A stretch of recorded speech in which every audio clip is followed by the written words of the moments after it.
Hi అండి, అందరికీ నమస్కారం. శ్రీ మాత్రే నమః. శ్రీ వారాహి దేవి నమః. అమ్మవారి అనుగ్రహం మీపై ఉండాలంటూ మనస్ఫూర్తిగా కోరుకుంటూ ఉన్నాను. మనం ఏ మంత్రమైనా గురువు ద్వారా ఉపదేశం పొందాలి.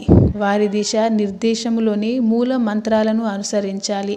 స్వాతంత్రీకరించి ఎవరు అనుసరించకూడదు. వారాహి అమ్మవారి పూజలో తప్పక గమనించవలసిన అంశాలు చాలానే ఉన్నాయి. సప్త మాతృకలు లేదా అష్టమాతృకలు, ఈ దేవతల మంత్రాల ఉపవాసాలకు ఉండే పద్ధతులు ఏంటో తెలుసుకోండి. ఈ తల్లిని వారాహి నవరాత్రుల్లో ఆషాఢ మాసంలో వచ్చే తొలి 9 రోజులు రాత్రి కాలంలో సదాచార విధముగా లక్ష్మీ పూజతో అర్పించాలి.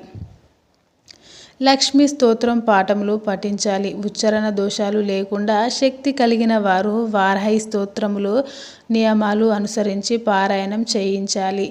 యజ్ఞ వారాహ రూపంగా భూమిని ఉద్ధరించిన దైవీ శక్తికి ప్రతీక గనుక భూమిని ఆధారం చేసుకుని జీవిస్తున్న వారందరికీ ఆరాధ్యమైన దేవత శ్రీ వారాహి దేవి.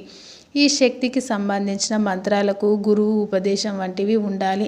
కానీ తల్లిగా కొలుచుకునేటప్పుడు ఆమె స్తోత్రములు శ్రీ వారాహి దేశ్యే నమః మొదలైన నామములతో ఈ 9 రోజులు పూజించడానికి ఇతర దేవత పూజలకు పాటించే సాధారణ నియమాలు సరిపోవు. ఇచ్చ జ్ఞాన క్రియ శక్తులలో క్రియాశక్తికి ప్రతీక శ్రీ వారాహి దేవి.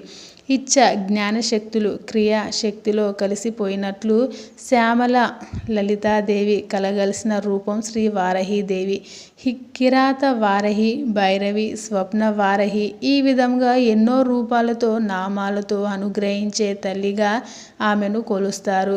ఈ 9 రోజులు వారాహీదేవి ప్రతీకై ఉచ్చారణ దోషాలు లేకుండా పెద్దల నుండి అభ్యసించిన వారు శ్రీ లలిత సహస్రనామ లలిత స్తోత్రాలు, శతనామ స్తోత్రం పారాయణాలు చేసి దేవి అనుగ్రహాన్ని పొందవచ్చు.